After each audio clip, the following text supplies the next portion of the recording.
স্মরণকালের ভয়াবহ বন্যায় ফেনীতে কৃষি খাতের ক্ষয়ক্ষতি এখনো কাটিয়ে ওঠা সম্ভব হয়নি। হাজার কোটি টাকা ক্ষতি নিয়ে ফের মাঠে ফিরেছেন চাষিরা। বন্যায় মৎস্য ও প্রাণী সম্পদ খাতে ক্ষতির পরিমাণ 914 কোটি টাকা। ফেনীর শহরতলির ধর্মপুর থেকে বিস্তারিত জানিয়েছেন সোলাইমান ডালিম।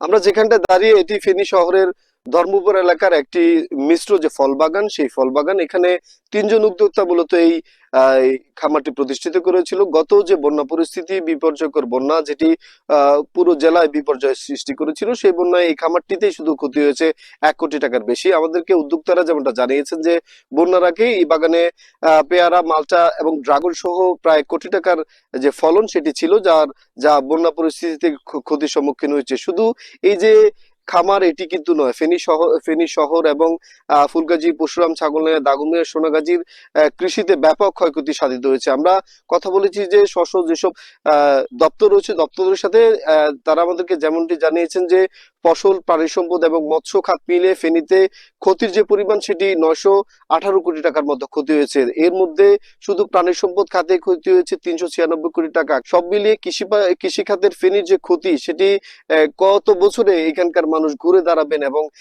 ঠিক আগের পর্যায়ে নিয়ে আসবেন সেটি কিন্তু এখনো কেউই বলতে পারছেন না। সবাই সংশ্লিষ্ট দপ্তরগুলো যেটি বলছেন, তাদের পক্ষ থেকে তারা পদক্ষেপ গ্রহণ করেছেন এবং যে ক্ষতি সেটি কিন্তু তারা উচ্চ পর্যায়ে পাঠিয়েছেন।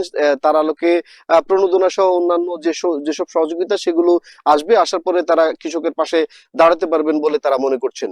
তো এ ছিল ফেনীর ধর্মপুর থেকে আমাদের কাছে ফেনীর বন্যায় কৃষি খাতের ক্ষতির সর্বশেষ খবর।